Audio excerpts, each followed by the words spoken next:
Tinubu tún gba ilé-ẹjọ́ lọ l'Amẹ́ríkà. Ó ní ẹ má Kowee àṣírí mi fún wọn o. Olórí orílẹ̀-èdè wa ààrẹ Bọ́lá Ahmed Tinubu ti fi àìdùnnú rẹ̀ hàn sí bí orílẹ̀-èdè Amẹ́ríkà ṣe tún fẹ́ taari àwọn àkọsílẹ̀ àti àbọ̀ ìwádìí kan táwọn ọ̀tẹlẹ̀múyẹ́ orílẹ̀-èdè náà ṣe nípa ẹni tó ń jẹ́ Bọ́lá Tinubu gan bóde. Ààrẹ ní kílé-ẹjọ́ dá àwọn agbófinró orílẹ̀-èdè náà lọ́wọ́ kọ́ kí wọ́n má tún fi àṣírí èyíkéyìí nípa òun lé ẹnikẹ́ni lọ́wọ́ mọ́. Èyí kò ṣẹ̀yìn bí agbẹjọ́rò Tinubu l'Amẹ́ríkà amòfin Christopher Carmichael ṣe kọ̀wé ẹ̀bẹ̀ sílé-ẹjọ́ ilẹ̀ Amẹ́ríkà kan pé kí wọ́n fi orúkọ òun kún àwọn tó máa kópa lórí ìgbésẹ̀ àwọn ilé-iṣẹ́ ọ̀tẹlẹ̀múyẹ́ ilẹ̀ Amẹ́ríkà kan láti kó àwọn àkọọ́lẹ̀ tó tan mọ́ ti oníbàárà òun ìyẹn ààrẹ Tinubu bóde gẹ́gẹ́ bí aṣojú fún ẹni tọ́rọ̀ kàn. Ṣe ṣáájú ní ilé-iṣẹ́ ọ̀tẹlẹ̀múyẹ́ àpapọ̀ nílẹ̀ Amẹ́ríkà Federal Bureau of Investigation FBI àti Central Intelligence Agency CIA tó fi mọ́ àwọn ilé-iṣẹ́ ìjọba ilẹ̀ Amẹ́ríkà míì bíi US State Department, Internal Revenue Service tó ń bójútó ọ̀rọ̀ owó orí sísan àti Drug Enforcement Administration tó ń gbógun ti ìwà gbígbé àti ṣíṣe okòwò egbòogi olóró l'Amẹ́ríkà ti sọ pé bẹ̀rẹ̀ láti oṣù kẹwàá ìyẹn October tá a wà yìí lọ àwọn yóò bẹ̀rẹ̀ sí ṣàgbéjáde àwọn ìwé àti àkọọ́lẹ̀ ìwà ọ̀daràn kan tó wà níkàáwọ́ àwọn.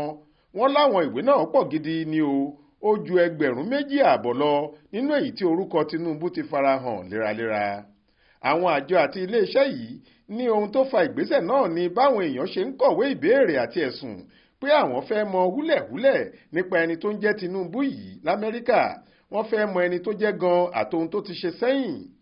Ilé-iṣẹ́ ọ̀tọpinpin ilẹ̀ Amẹ́ríkà kan tí wọ́n ń pè ní Plain Sight èyí tí ọ̀gbẹ́ni Aaron Gracepine dá sílẹ̀ ló béèrè àwọn ẹ̀rí wọ̀nyí lọ́wọ́ FBI.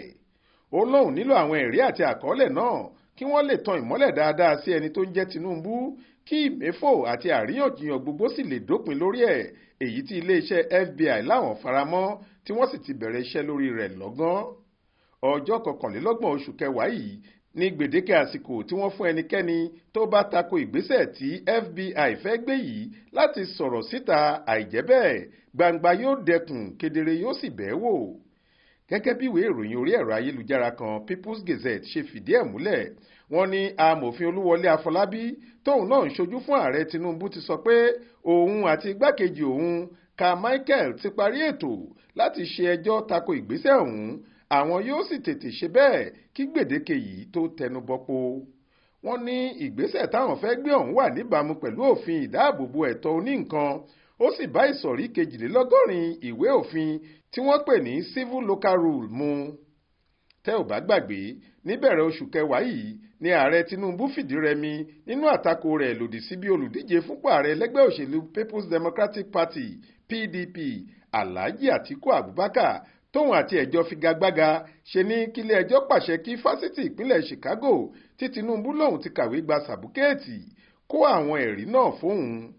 Látìgbà tí fásitì Chicago State University CSU ọ̀hún ti kó àwọn ìwé náà fún Àtíkù ní ọ̀kan òjọ̀kan awuyewuye ti bẹ́ sílẹ̀ lórí àwọn àṣírí kan tí wọ́n ló fojú hàn àti ẹ̀sùn ayédèrú ìwé ẹ̀rí tí wọ́n fi kan ààrẹ Bọ́lá Tinubu.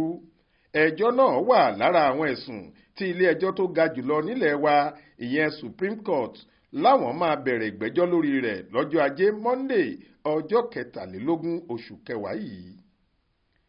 Faith Adébọ́lá ló ń jábọ̀ ròyìn fún iléeṣẹ́ tẹlifíṣàn Aláròyé online.